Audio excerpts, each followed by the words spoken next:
Okay, you all can slowly, mindfully come out of meditation. Then we can continue from where we stop. Tammy, you get the mic? Lesson 24, page 24. Oh no, page 130. Page 130, 24 Heart Sutta class. 1.1 The true purpose of meditation.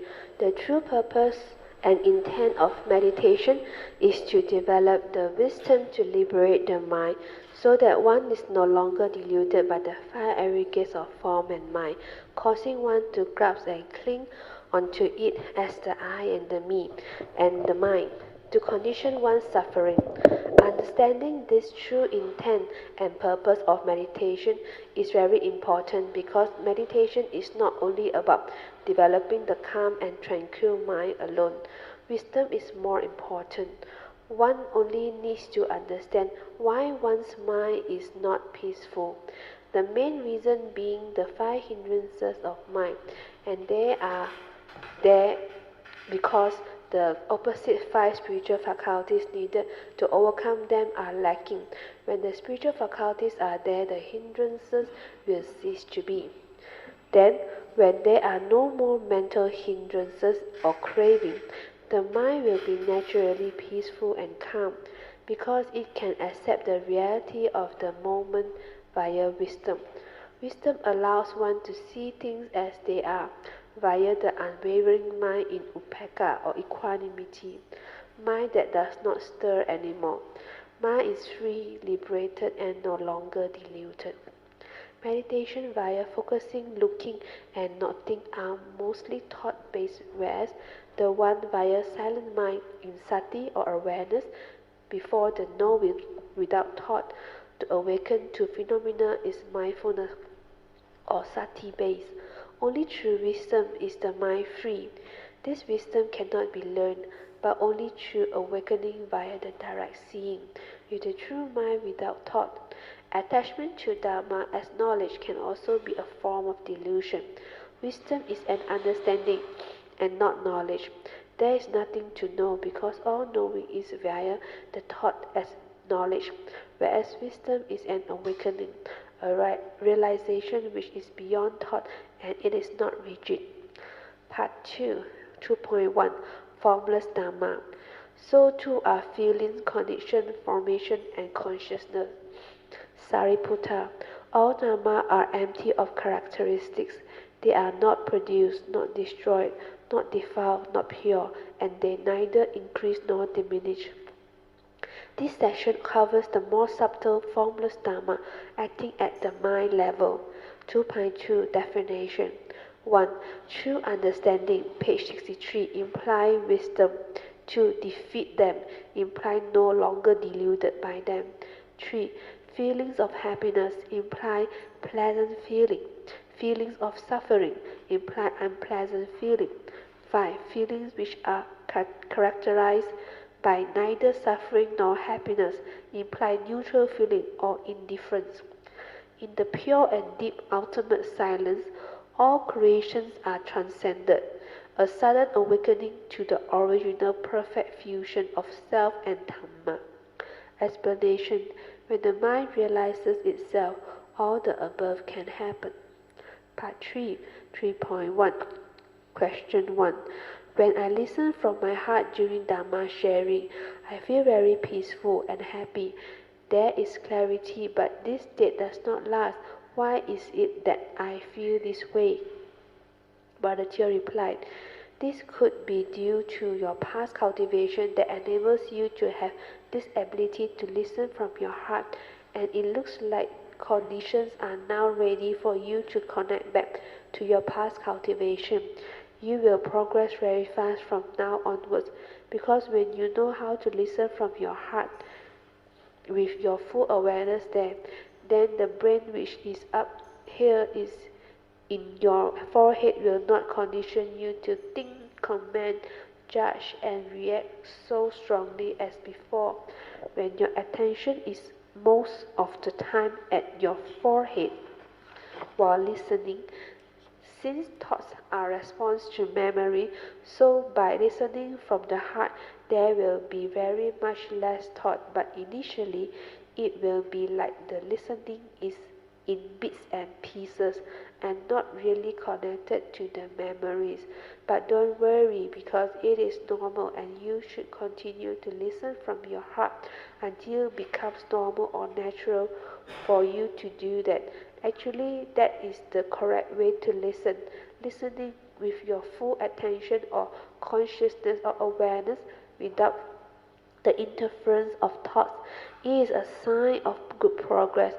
Also understand that like all phenomena, it is impermanent, so do not expect the same experience to be repeated all the time. This is especially so during your daily life when you are not in a conducive place to listen to the true Dhamma, then your habitual tendency of listening from your forehead brain will start to happen again. Sometimes the hindrance of mind can still come in to disturb your mind states, so do not react or stir your mind via delusion.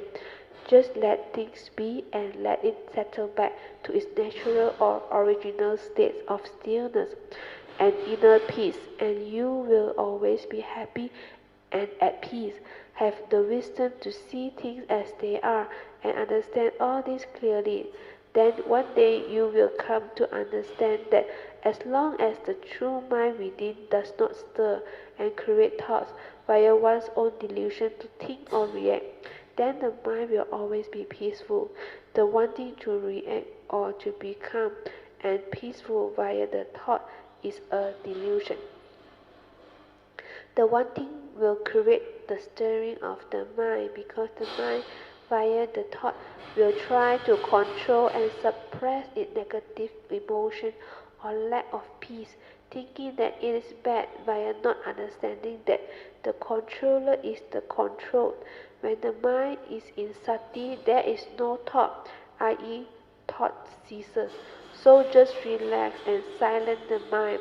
So be with the moment in silent inner awareness and do not try to do anything because the doing is almost always by the thought that will cause the stirring of the mind again. So the thought which is the controller tries to control thought, thus explaining why J. Krishnamurti said the controller is the control. When one understands that the natural state of mind before the stirring is stillness without thought, then meditation becomes very simple, just like the case of swimming. Take for example swimming. If we understand that the natural state of our body is already buoyant because it is lighter than water, then why do we need to learn how to float? Just let go and don't do anything.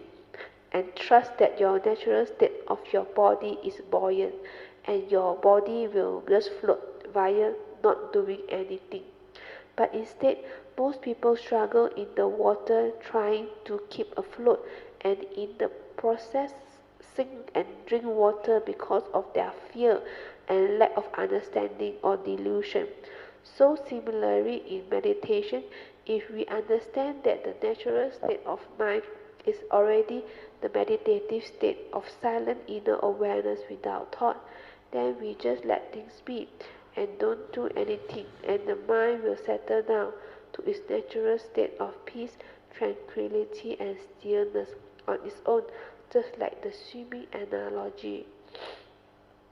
Once you realize that you can float without doing anything or holding on to any float, then swimming becomes very simple and easy because you just move to swim without having to worry about learning how to float anymore. The float is just like your object of meditation, which is just a skillful means to help you to train your mind to be heedful, or in the case of the float, to assist you to float. So now you start to see and understand that as long as you are dependent on the float to swim, then you will never understand what the real swimming is without the float. So in a similar way, As long as you are still holding on to an object of meditation or a mantra or noting something that you will not understand what the actual meditative mind is. So now you understand why finally one still needs to drop the use of any meditation object or skillful means used to train their mind. Just like swimming, why must you learn how to float when your natural state of your body is already buoyant, which is a fact which you can't understand initially due to your delusion. Understanding that your natural state of mind is already the meditative state which is without thought, in perfect pure awareness and stillness, then meditation becomes very simple and very straightforward, and you will know how to meditate without delusion anymore. To me, after several years of serious meditative investigation, I have come to a realization, one very important truth or understanding with regards to meditation, that is, we need to understand what meditation is instead of clinging to meditation technique, methods and teacher, because the technique or method, which is series of instructions to do certain things, never defines meditation. Maybe it can act as an initial aid, like a float to assist you initially to learn how to swim and float. But to really know how to swim, you must let go of the float and believe that your body can float and reach a natural state of balance or buoyance. If you don't try to do anything, that is, let go completely, and you will float, then swimming becomes very natural and easy. Our mind is more or less the same, i.e., its natural state is already the meditative state in stillness. So just stay silent mentally and don't do anything. Don't even try to use the mind, which is the thought, to meditate, to disrupt the natural state, because the thinking mind, which is egoic and thought-based, cannot meditate to realize the Dhamma or truth, which is akaliko, timeless and beyond thought. Because of ignorance, not knowing what truth is, the thinking mind is conditioned via its own wrong views and habitual tendency to constantly arise the mental activities or heedless thinking, sankhara, leading to the arising of the respective mental consciousness, vijnana, that supports the arising of the five mental aggregates of form and mind, nama rupa, hence triggering off the whole chain of dependent origination, leading to dukkha finally.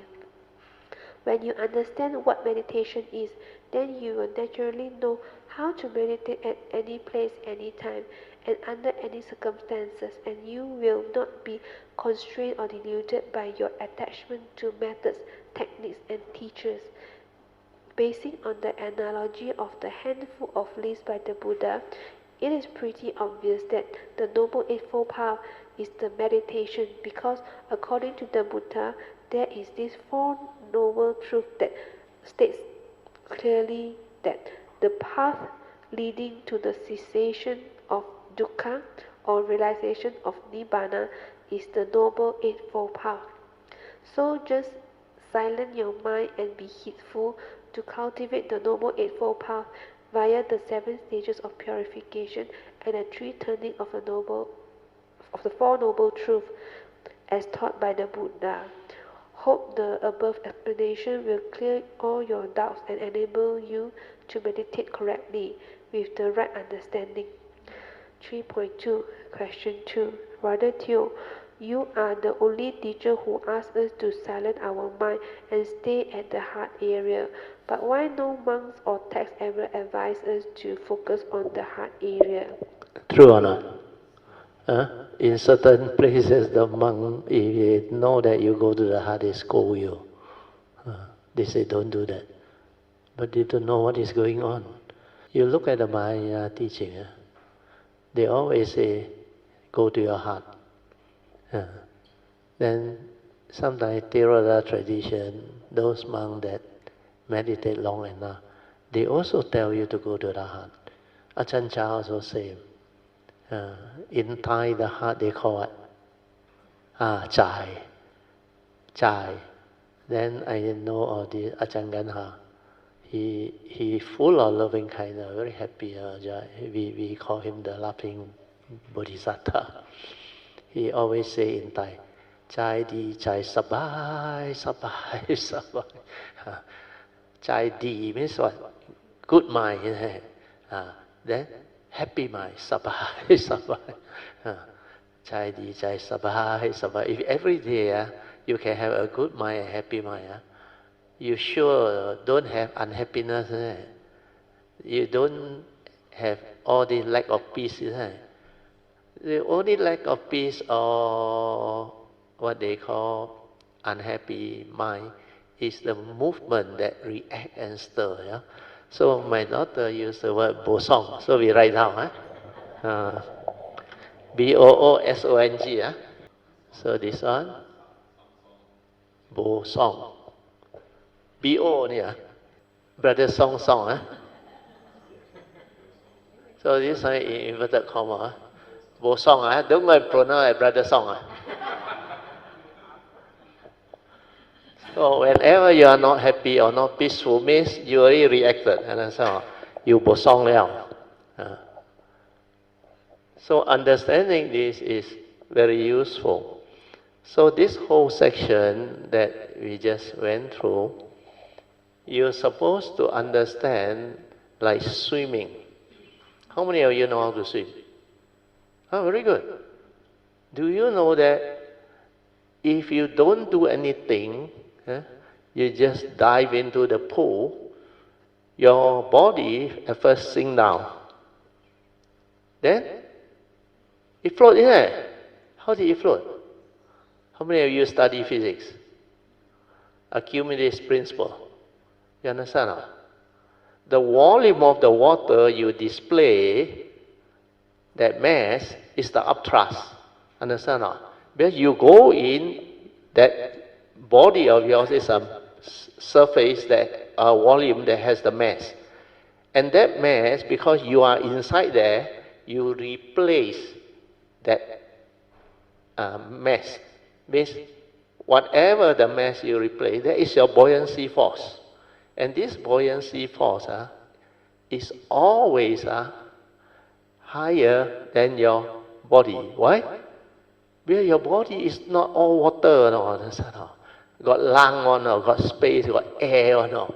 That's why it almost, the weight of your body actually is about 90% of your upthrust, or what we call upthrust. Upthrust.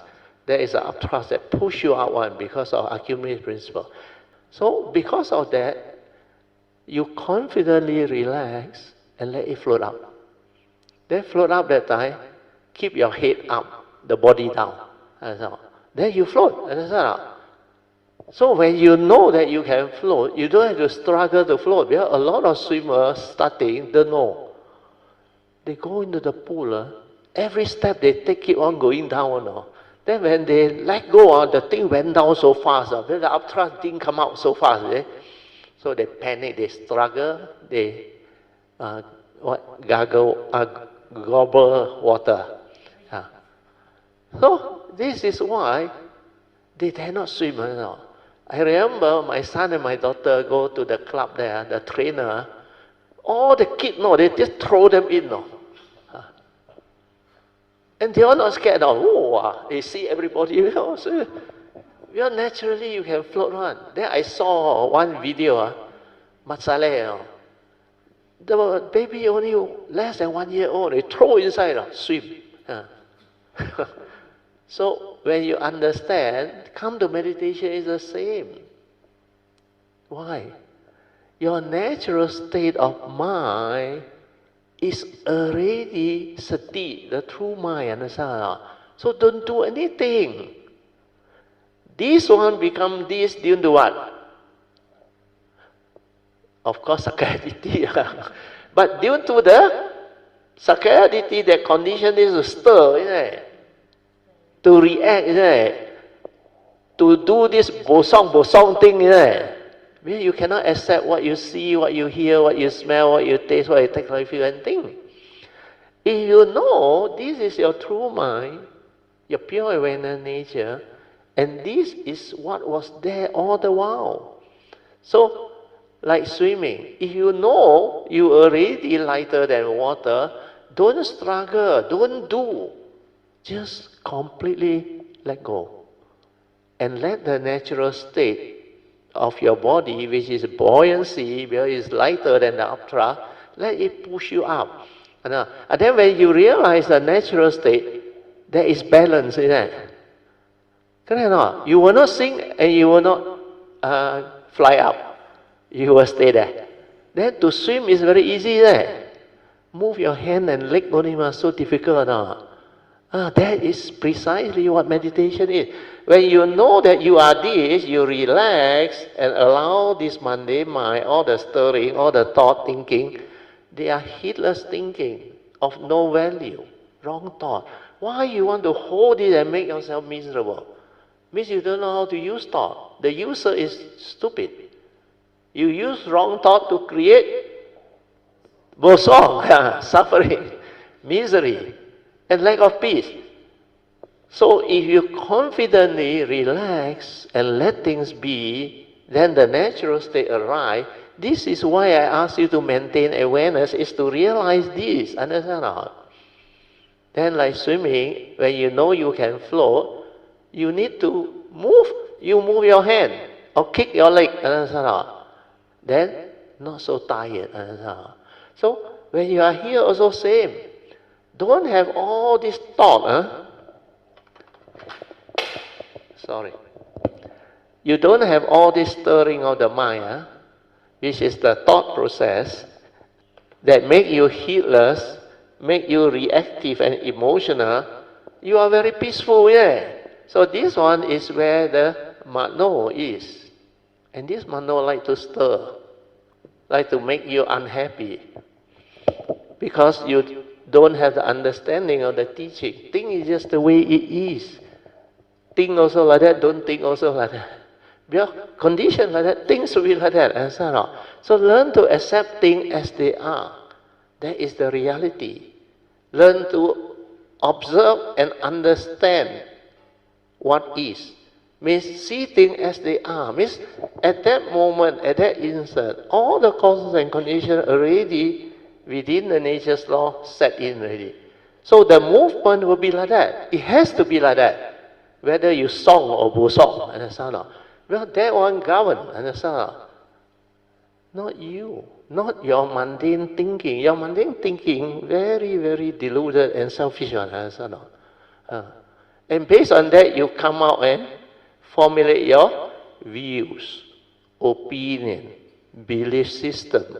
That's how you get yourself into trouble. Well, your views, your opinion is mostly selfish, or idealistic, but that is not the truth, not the nature's law. That's why I say, what is truth? Whatever that can explain the way things are is the truth. That's why what is the reality, the truth. That I learn to see things as they are, and that is true. So direct seeing, you see from here, no word, no thought, no chattering, no views, opinion, conditioning to come and interfere with what you see. And then you understand what is going on. Then you realize, if everything happens, I can accept, then I apply Noble Eightfold Path. Doesn't mean you don't act. You act by applying Noble Eightfold Path to resolve everything amicably so that there is no karmic implication. Understand or not? That is what the teaching is. Then you take care of karma. Then you become very tranquil, very still, and so beautiful. But through delusion, you choose to be here. What is here? Project here, then the chaotic, phenomenal world of consciousness. This is where the PWC lure you, entice you, and there's another word I think you can put inside there. Delude you. Yeah, it causes you to grasp and cling, so delude you. So see all this, observe from here, And see how the mundane mind, when he don't have the Dhamma understanding, no yoniso manasikara, it conditions you to react and become miserable and suffer. And every time also bosong, understand not? Then where got peace? Understand? One thing your way, cannot get what you want, what happened? The first noble truth reality, when you cannot get what you want, what happened to you? Bosong, suffering arise, understand? Your unhappy mind is suffering, understand? Mental suffering, no peace. When you react and stir, it's like that. So meditation is like swimming, very easy. And I like to use this analogy because it's a very good analogy. It's basically like that. That's why when you understand, you trust that physics, or you go in and really confidently, first time, go down, and believe me, well, you have to only take your breath for maybe less than 1 minute, or maybe 30 seconds. Then the buoyancy force will come out. Then you like a dead body. Then you see how it push you up. Then after that, a lot of joy. Oh, you're really what people say. Don't do anything. No, body is buoyancy or lighter than water. People tell you, don't believe, and you use logic. How can lah? Till I walk in, every step I sink. I let go, I went down.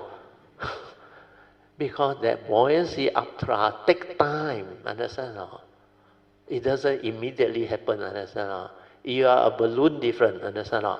The moment you push the pop, come out already. You are a balloon. And balloon, the air is so light compared to upthrust. They said the upthrust very forceful. You are lighter by a bit only, understand? That's why it has to go down first. Understand? Then slowly, the principle, Archimedes principle, come out. When it come out, you experience that flotation. That is eureka. Understand? But don't jump out of the pool and don't wear anything. Meditation reporting from just now. The swimming example is helping me a lot because I realized that until now I am still holding onto the float because I don't know, is it part of the yoga exercise or something, but my breathing is very robotic. I breathe in, breathe out is the deep breathing, not natural. In out. And it's controlled even though I don't want to control. It's induced by your yoga. Induced by your yoga. So no matter how I relax, in yoga it's already considered very relaxed. But my breathing is actually unnatural. Induced. That is my float. And it's very hard to do that because to do away with that. Because without the float, you dare not go into the pool. Understand? Because the float assists you to float. Because it's lighter. Then you're confident, understand? Then after that, you use it to swim, understand? But as long as you hold on to the float, you can never understand the real swimming, understand? So Sui's analogy is very good. You are holding on to a float. What float are you holding on? The method, the technique, the object of meditation, and all the so-called thing that you use without understanding. Understand? Haven't finished. So what happened just now is like you said, the theory is there. You're lighter, you can float. Right? So I said I shouldn't need to control. I should be able to just breathe. Relax. Because when I'm doing work and I'm engrossed, I'm not doing this deep breathing. I don't know how I'm breathing, but I am breathing. Otherwise, I won't be alive. So theoretically, I know that, but I cannot I tell myself, breathe naturally. It doesn't do. It's because still the controlled. thought wants you to breathe naturally. That's why when the thought is there, you cannot breathe naturally. The thought ceases, it becomes natural. Understand? Well, your true mind got no thought, nothing to induce you, nothing to condition you. Then you become very natural. That's why your whole body, you relax and let it be. The word is let it be. Then everything will settle down. Understand? The tension, all they will release slowly. You can feel it like everything become like very light, very soothing. Then your whole body without tension. The facial also very relaxed. Then that time, everything you can pick it up on. Your mindfulness is this aware. Even the contact or whatever external sounds or sense data, or aware, silent. Understand? No? Means aware, cease. Don't try to know. Aware, finish. You do that, you decondition your heedless thinking. Then this thinking loses its momentum and power. You know why or not? You look at this, you call this what? The bottom piece. Like a pendulum, the metal piece, you see? When I start to swing, I need a lot of energy, you see? But when I swing, until it's a momentum, I don't need much energy, because the momentum move it. You know what is momentum or not? Your heedless thinking. Habitual. You keep on thinking. That's why my teacher Ajayanta say, the unenlightened one think a lot. So if you do that, no need effort or no. The thinking become automatic or no. They're habitual, understand? So how are you going to stop it? You must have awareness of it. That's why the moment you aware, finish, what happens? This moving thought or thinking process that has the momentum suddenly break. Understand? Break means what? Not slow down. It stop for a while. Understand? Because you break it. Understand? Like the momentum no more, then it stop for a while. Initially it's one moment. But to start the thinking, it will be very difficult. Take a long time.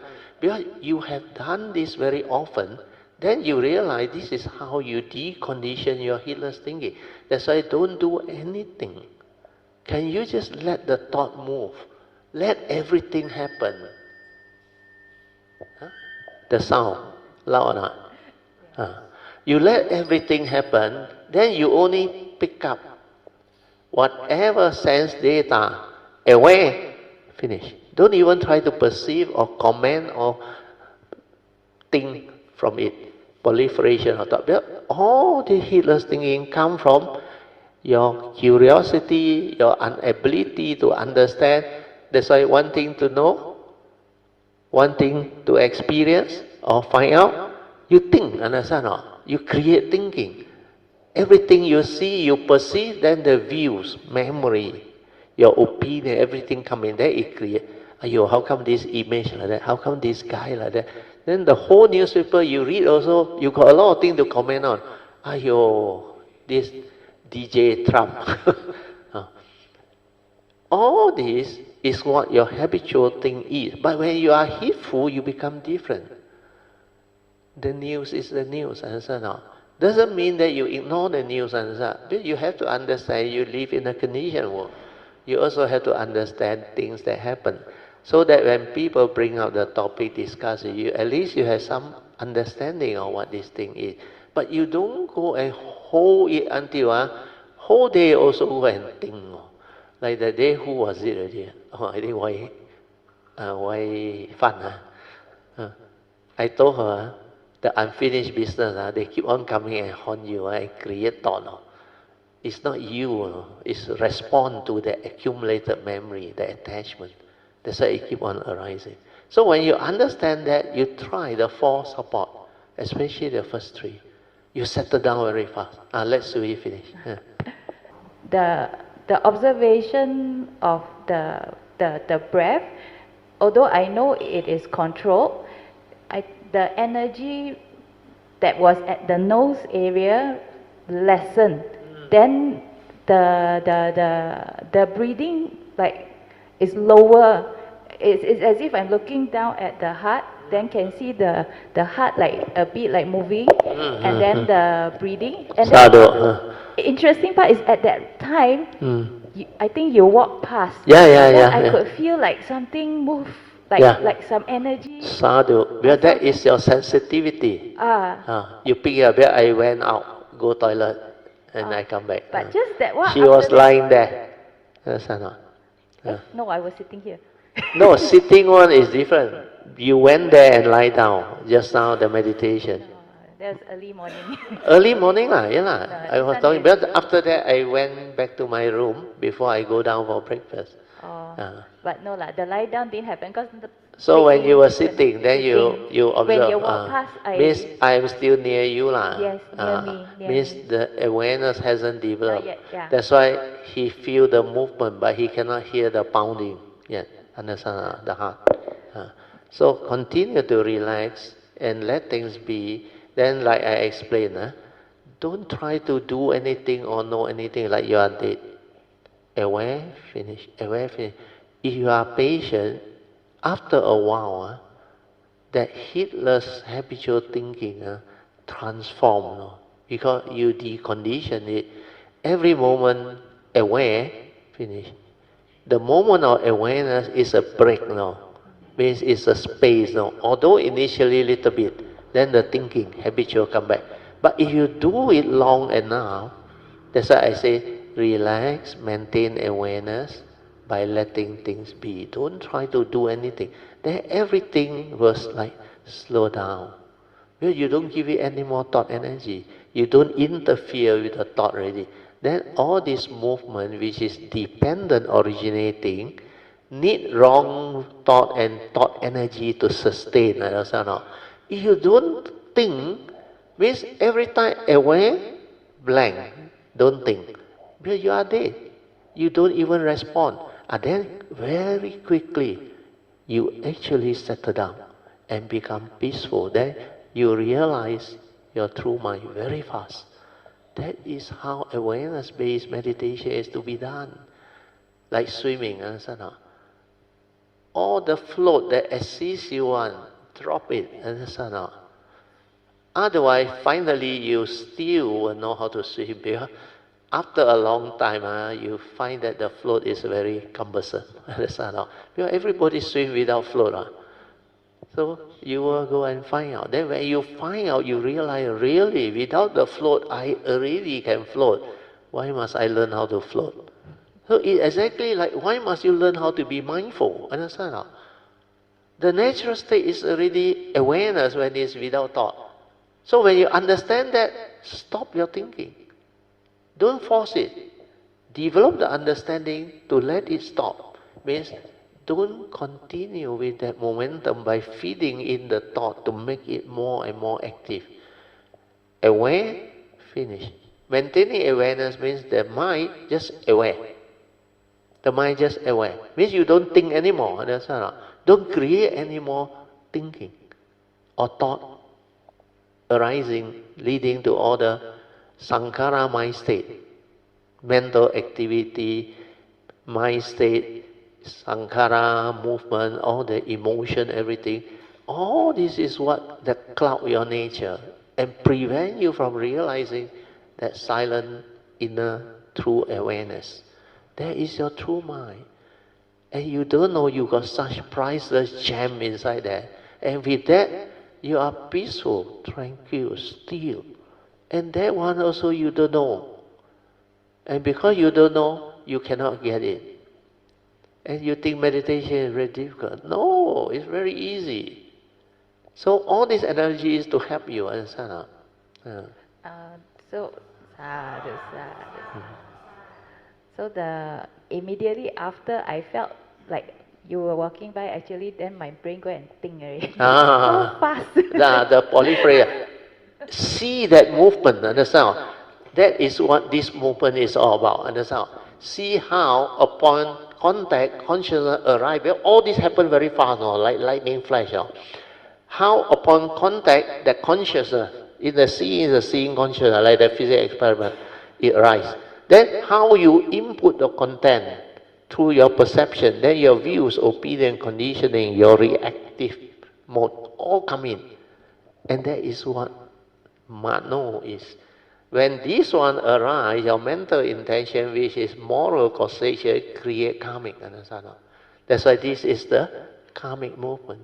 That's why he said, this mundane mind, which is mano, is the forerunner of all things. When these fellow arrive, all things arrive, all creation arrive through your senses, through your consciousness. Then phenomenal world consciousness arise. Understand? At first, it's just a pure aggregate. non-grasping, understand not? Not upadana kandas yet, understand not? Just pure like the baby. But then, you become too sophisticated through what? Your knowledge, your views, your opinion, your accumulation, your selfishness. So all this condition you to stir this thought that come out, understand not? This movement, when you are able to realize this through my silent mind, you can see this very fast. The two are very near. Split second, like Sui just now mentioned, the thought, the proliferation, then you are almost 99% here. That's why you have to go back. When you away from here, then this thought process, this input of content of consciousness, this movement, the awareness can see, and then it learns. Understand? Oh, no wonder I got fear. This is to trace the origination factor. Understand? So maybe here I add. After this happen, what do you do? Arise the first right effort to abandon. How do you abandon? Good. The 5 ways. If this understanding also you don't have, how can you put it into practice? Understand or not? So, to do this, you need to use the 3rd and 4th way. What is the 3rd way?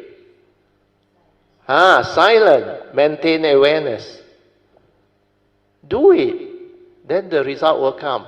Silent to maintain awareness. Awareness. So when you silence your mind to maintain awareness, means be with that emotion that arises, understand or not? Be with the anger or fear that arises. Just stay silent, like you are dead. Then the awareness, because it is the unconditioned, is without thought, it doesn't fit you with any more thought energy. Then you know what happened? Anger, your fear, all these are dependent originating phenomena. Understand? Before you get angry, there was no anger. True or not? Before you become fearful, there was no fear there. So you trace the origination factor. How come it happened? Because you must have perceived something through your senses. And then that one stir, and that is wrong thought. This movement. Then what happened is that anger and that fear, it can only sustain itself if you continue to think and feed it with the wrong thought. Understand or not? And continue to analyze it and try to justify or do whatever to bring about an understanding, you think. It's thought. Understand? So what happened is, after you trace the origination factor, then you follow the 3rd way, you silence your mind to maintain awareness and be with it. What happened? The very flowering of that emotion or thought is the very ending of that thought. You understand or not? You know how a flower or not? After it flowers, it cannot flower already there. Because no more nutrient. Because like the altar, you make offering. It will start to wither. Then finally, all drop off. Understand? That dropping off is the flower also gone. Understand? So the thought is the same. Krishnamurti used this word. He said the flowering of that anger, the flowering of that fear, you just stay with it in the pure awareness. Don't feed it with any more thinking to analyze or to understand. Because that one cannot understand. The moment you stay here, that one ceases. Because that one is dependent originating. Understand or not? It's a causal phenomena. This is the unconditioned. So whatever come across this will melt. Understand or not? Cease. And then you realize, hey, I am being foolish. The anger was never me. The fear was never me. Then why I go and react and stir my mind and create my own suffering? Understand or not? Why I still say, after meditating so long, I still got fear. I still got anger. You think you enlighten already, this fear and anger disappear? Of course lah, when you have wisdom. But before you have wisdom, it cannot disappear, understand or not? That's why the teaching is like that. You need to have the direct seeing to understand this movement and to know that how you every time become Bosong. Then when you try this, then you realize I don't have to be in this state of Bosong, understand or not? I can stay here after being aware of it and become peaceful, tranquil, and still. Then I realize my problem gone, understand? But this one is not wisdom yet. Because you haven't done the fourth way. Fourth way is what? Trace the origination factor. Trace the origination, maybe right here, factor. Then, retrospectively,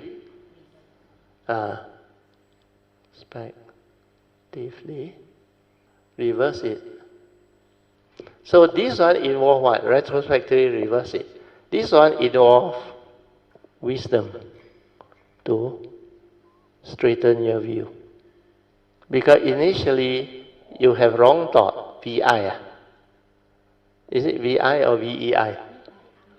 VIEW. Okay.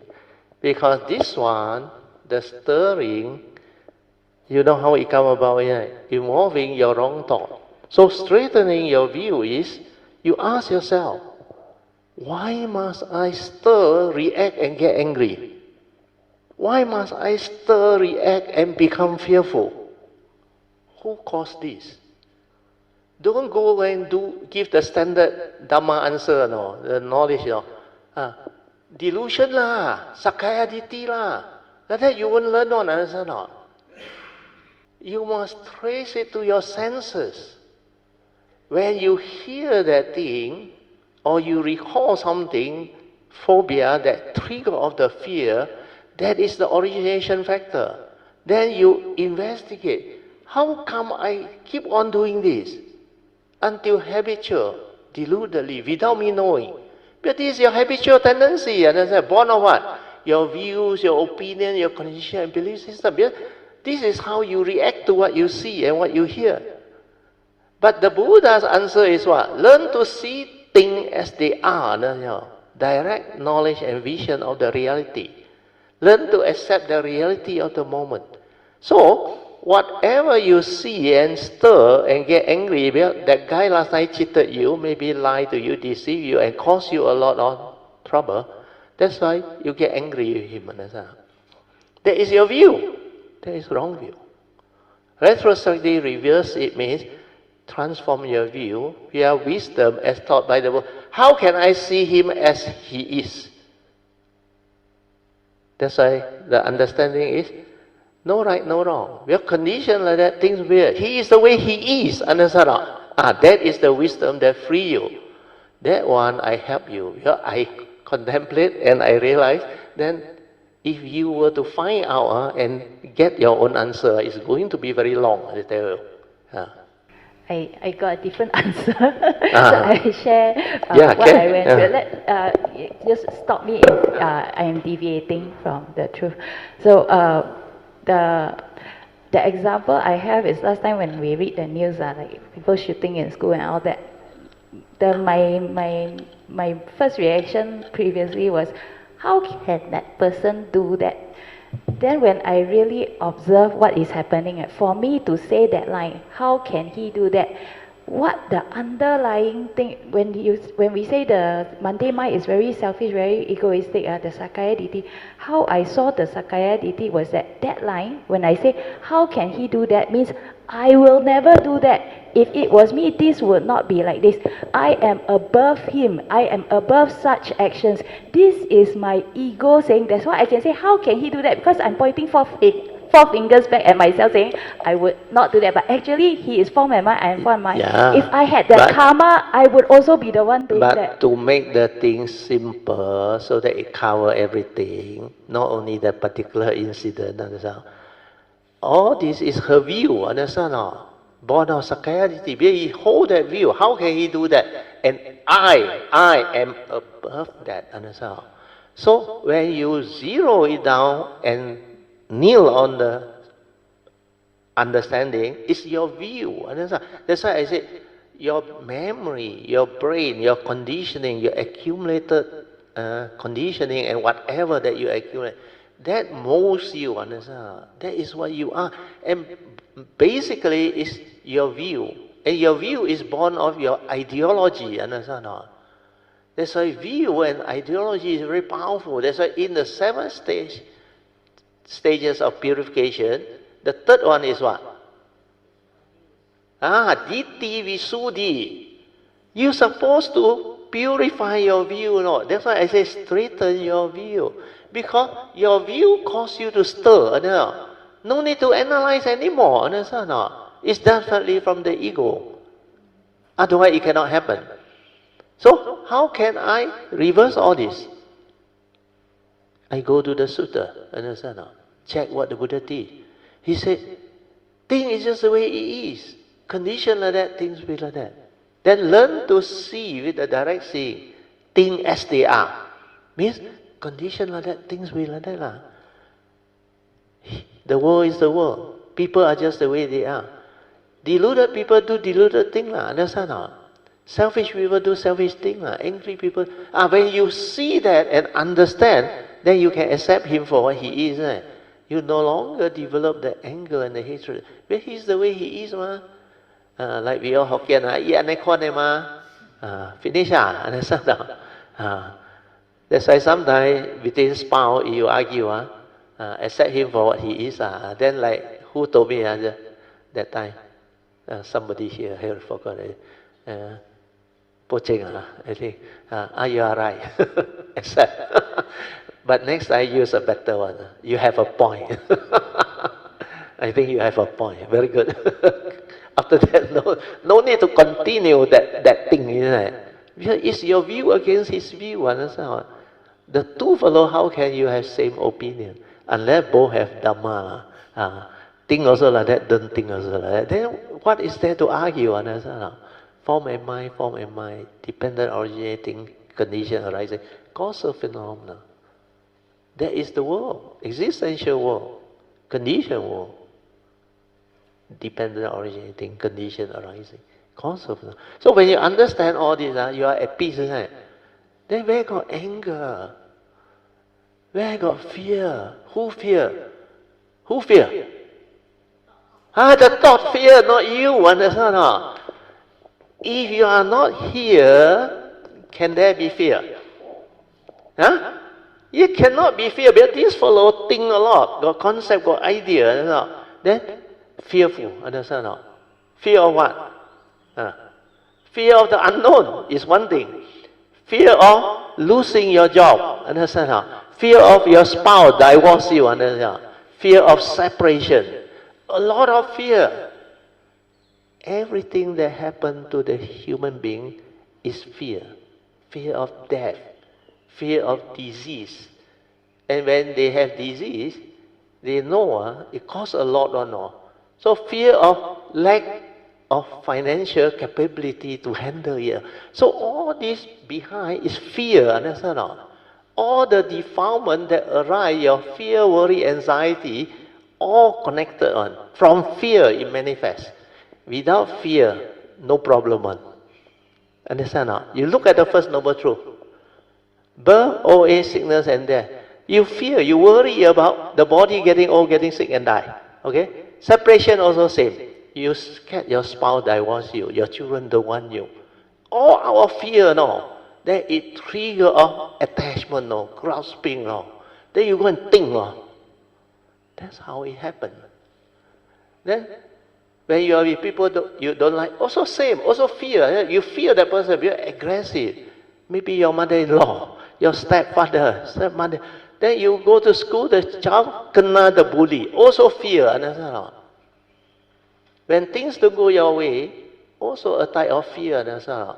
You fear you may not get promoted, understand? You expect to be promoted.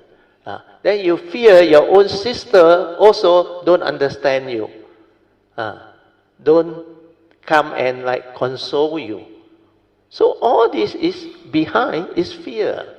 Sakkaya Ditthi is the ego that brings about fear. From fear, all things arise. So now you understand, clear. Because if I don't write down like that, I realize you all never go and do. You think you know. Then you stop what? Keep on repeating what I say. Hey, Brother Teo say, whenever you are not happy or bosong, or not peaceful, the wrong thought is there. Does that help you? If you don't investigate further, what is the next thing you must do? First, right effort to abandon.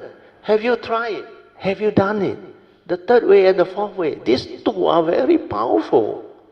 That give rise to wisdom, that enable you to straighten your view. Then you can see things as they are and accept whatever arises.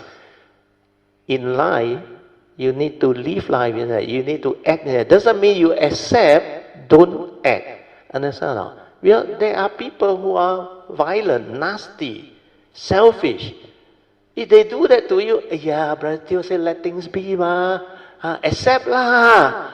You quote me correctly, but you forgot that I say you must act. Act with what? Noble Eightfold Path, following the Dhamma way. Understand? All this, if you cannot go in, you cannot cultivate one. Understand? Before you understand, how can you cultivate? That's why the first turning is to listen attentively. Like all those who progress very fast, they listen attentively and they follow their instruction. They don't try to be sophisticated. Then they go and do. If you don't develop this type of understanding, you can never progress. Because you are learning knowledge. Then the moment they mention something, you quote me, you think you know. But you haven't gone into the nitty-gritty of the second turning. Understand? To contemplate, reflect, and to inquire. That's why the second turning, very few people do. When you contemplate, reflect, and inquire, then all the understanding comes. It stabilizes what you have heard. Understand? The first turning wisdom. Then after you stabilize, you can assimilate it into your nature. That's how it becomes Chintamaya Panya, second turning. Then with these two, first and second turning wisdom, you meditate, you progress very far. Because you already know how to develop the cultivation. Understand? Then after that, you look at the four foundations of mindfulness. Like everything is very clear. The word is not confusing anymore. Okay? Okay.